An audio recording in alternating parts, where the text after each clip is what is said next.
Selamat datang kembali di sesi pembahasan kita. Hari ini kita gali lagi nih beberapa ide dari buku The Rules of Management, Richard Templar. Betul, kita coba ambil beberapa aturan yang praktis ya. Mungkin ada yang agak beda dari biasanya buat bantu peran manajerial Anda. Iya, buku ini kan fokusnya lebih ke aturan nggak tertulis gitu ya, yang katanya sering lebih penting dari teori. Persis, kadang hal-hal simple tapi krusial. Oke, sering dibilang kan manajemen itu seni sekaligus ilmu. Aturan ini mungkin ada yang udah kita tahu sebenarnya. Betul. Tapi pertanyaannya, udah konsisten belum kita terapkan? Itu tantangannya. Nah, itu dia. Yuk kita mulai. Aturan 16 dulu. Rekrut bakat mentah. Hire raw talent. Intinya sih, Templar bilang jangan terlalu fokus ke pengalaman kerja aja pas rekrut. Oh iya, terus fokusnya kemana? Ke bakat murni, kecerdasan, energi, potensi lah intinya. Yang belum keasah gitu. Menarik, tapi gimana ya cara praktisnya ngenalin bakat mentah ini kan kalau pengalaman di CV lebih jelas, lebih gampang diukur gitu. Pertanyaan bagus. Ya Templar nggak bilang pengalaman nggak penting loh ya. Tapi potensi itu aset jangka panjang. Oke. Cara ngenalinnya, mungkin lewat pertanyaan situasional. Lihat cara dia problem solving, atau gali motivasi dia sebenarnya apa. Templar bilang, orang kayak gini pasti bakal naik. Mau sama kita atau enggak. Jadi mendingan kita yang nemuin duluan, kasih kesempatan pertama. Kayak contohnya penerbit J.K. Rowling itu ya, yang berani ambil resiko padahal ditolak gimana-mana. Nah, itu contoh bagus. Jadi ini soal ngelihat lebih jauh dari sekedar resume. Ini penting buat Anda, karena tim hebat itu seringkali isinya campuran orang pengalaman sama potensi mentah yang Anda kembangkan. Oke, masuk akal. Nah, setelah dapat orang hebat, interaksinya gimana? Ini nyambung ke aturan 37, latih tim bawa solusi bukan masalah. Ya, ini buat ngubah budaya kerja.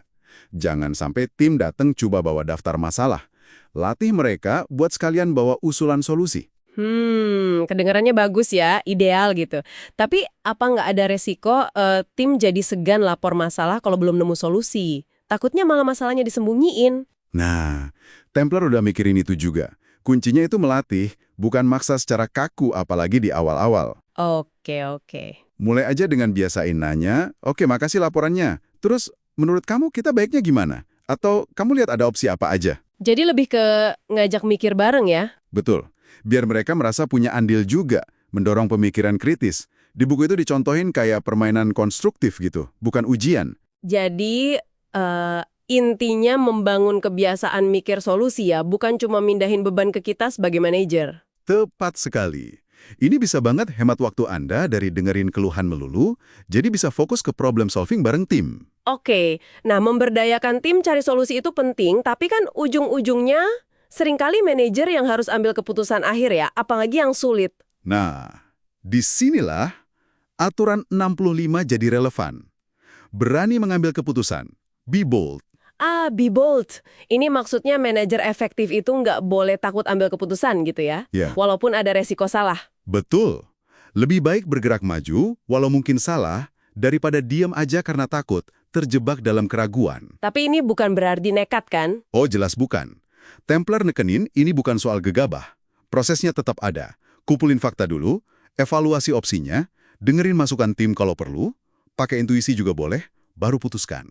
Yang dilawan itu kelumpuhan analisis ya? Kelamaan mikir sampai momennya lewat. Persis. Ini mungkin salah satu yang paling menantang ya buat banyak orang. Rasa takut salah tuh kan kuat banget. Iya, bener banget. Sangat manusiawi. Tapi argumen Templar dalam manajemen justru nggak bikin keputusan itu sering jadi keputusan terburuk. Kesalahan itu ya bagian dari belajar. Manajer hebat itu berani ambil risiko yang udah diperhitungkan. Jadi ini pengingat buat kita ya, buat percaya sama penilaian diri sendiri setelah melakukan persiapan yang cukup.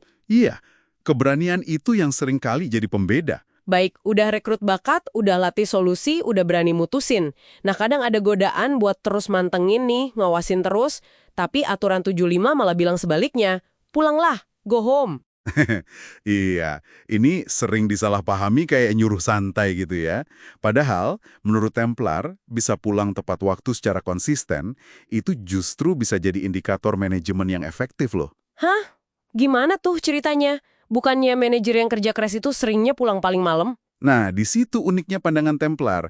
Dia kasih contoh sosok Bob di bukunya yang bisa pulang cepat karena dia udah bangun sistem dan tim yang bisa diandelin. Oh, Loyalitas tim itu, katanya, bukan dibangun dari lihat bosnya lembur terus, tapi dari rasa hormat, kepercayaan, otonomi yang dikasih. Kalau Anda berhasil terapin aturan-aturan sebelumnya, rekrut orang benar, berdayakan mereka, ya harusnya Anda bisa pulang tepat waktu. jadi pulang on time itu bukan tanda males, tapi tanda udah berhasil delegasi dan bangun tim yang jalan, gitu ya? Persis.